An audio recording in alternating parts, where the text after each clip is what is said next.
Job chapter 29. Job again took up his discourse and said, "Oh, that I were as in the months of old, as in the days when God watched over me, when his lamp shone over my head, and by his light I walked through darkness. When I was in my prime, when the friendship of God was upon my tent, when the Almighty was still with me, when my children were around me, when my steps were washed with milk, and the rock poured out for me streams of oil, when I went out to the gate of the city, when I took my seat in the square, the young men saw me and withdrew, and the aged rose up and stood.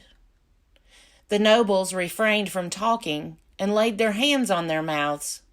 The voices of princes were hushed, and their tongues stuck to the roof of their mouths.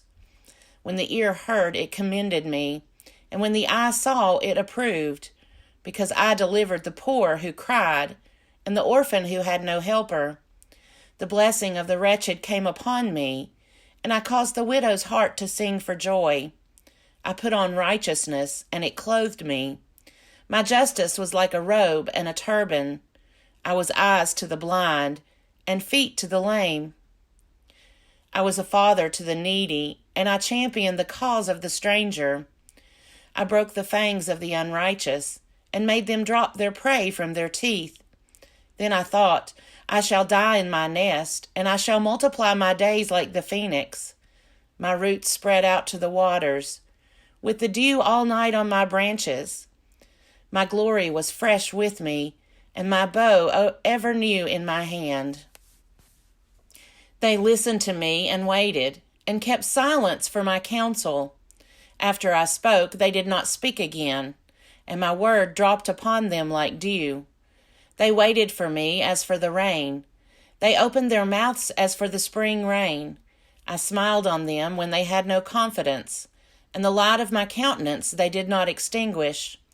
I chose their way, and sat as chief, and I lived like a king among his troops, like one who comforts mourners. Job chapter 30. But now they make sport of me, those who are younger than I, whose fathers I would have disdained to set with the dogs of my flock. What could I gain from the strength of their hands? All their vigor is gone. Through want and hard hunger they gnaw the dry and desolate ground. They pick mallow and the leaves of bushes, and to warm themselves the roots of broom. They are driven out from society. People shout after them as after a thief. In the gullies of Wadis they must live, in holes in the ground and in the rocks. Among the bushes they bray, under the nettles they huddle together, a senseless, disreputable brood. They have been whipped out of the land, and now they mock me in song. I am a byword to them. They abhor me, they keep aloof from me. They do not hesitate to spit at the sight of me. Because God has loosed my bowstring and humbled me, they have cast off restraint in my presence. On my right hand the rabble rise up. They send me sprawling and build roads for my ruin. They break up my path. They promote my calamity. No one restrains them. As through a wide breach they come. Amid the crash they roll on. Terrors are turned upon me. My honor is pursued as by the wind, and my prosperity has passed away like a cloud. And now my soul is poured out within me. Days of affliction have taken hold of me. The night racks my bones, and the pain that gnaws me takes no rest. With violence he seizes my garment. He grasps me by the collar of my tunic. He has cast me into the mire, and I have become like dust and ashes. I cry to you, and you do not answer me. I stand, and you merely look at me. You have turned cruel to me. With the might of your hands you persecute me. You lift me up on the wind, you make me ride on it, and you toss me about in the roar of the storm. I know that you will bring me to death, and to the house appointed for all living. Surely one does not turn against the needy, when in disaster they cry for help. Did I not weep for those whose day was hard? Was not my soul grieved for the poor? But when I looked for good, evil came, and when I waited for light, darkness came. My inward parts are in turmoil and are never still. Days of affliction come to meet me. I go about in sunless gloom. I stand up in the assembly and cry for help. I am a brother of jackals and a companion of ostriches.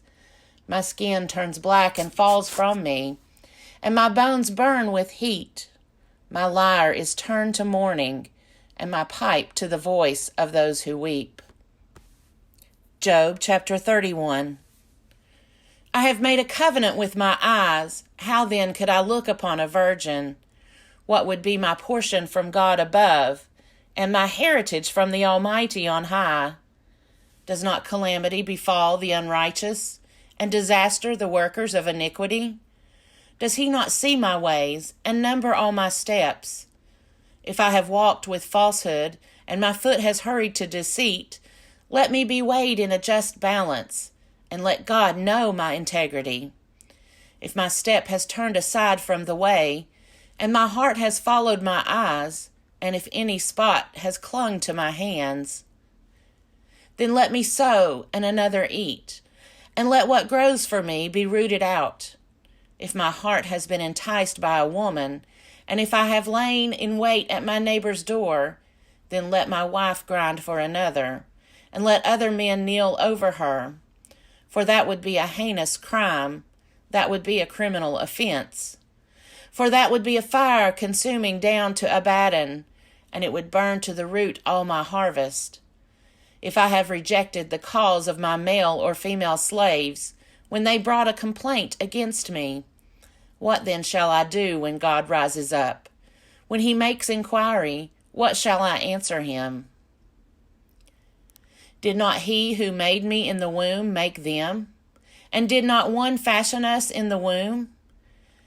If I have withheld anything that the poor desired, or have caused the eyes of the widow to fail, or have eaten my morsel alone, and the orphan has not eaten from it. For from my youth I reared the orphan like a father, and from my mother's womb I guided the widow. If I have seen anyone perish for lack of clothing, or a poor person without covering, whose loins have not blessed me, and who was not warmed with the fleece of my sheep. If I have raised my hand against the orphan, because I saw I had supporters at the gate, then let my shoulder blade fall from my shoulder, and let my arm be broken from its socket. For I was in terror of calamity from God, and I could not have faced his majesty. If I have made gold my trust, or called fine gold my confidence, if I have rejoiced because my wealth was great, or because my hand had gotten much, if I have looked at the sun when it shone, or the moon moving in splendor, and my heart has been secretly enticed, and my mouth has kissed my hand, this also would be an iniquity to be punished by the judges, for I should have been false to God above. If I have rejoiced at the ruin of those who hated me, or exulted when evil overtook them, if I have not let my mouth sin by asking for their lives with a curse, if those of my tent ever said, "Oh, that we might be sated with his flesh," the stranger has not lodged in the street. I have opened my doors to the traveler. If I have concealed my transgressions as others do, by hiding my iniquity in my bosom, because I stood in great fear of the multitude, and the contempt of families terrified me, so that I kept silence and did not go out of doors. Oh, that I had one to hear me. Here is my signature. Let the Almighty answer me. Oh, that I had the indictment written by my adversary. Surely I would carry it on my shoulder. I would bind it on me like a crown. I would give him an account of all my steps. Like a prince I would approach him. If my land has cried out against me, and its furrows have wept together, if I have eaten its yield without payment, and caused the death of its owners, let thorns grow instead of wheat, and foul weeds instead of barley. The words of Job are ended.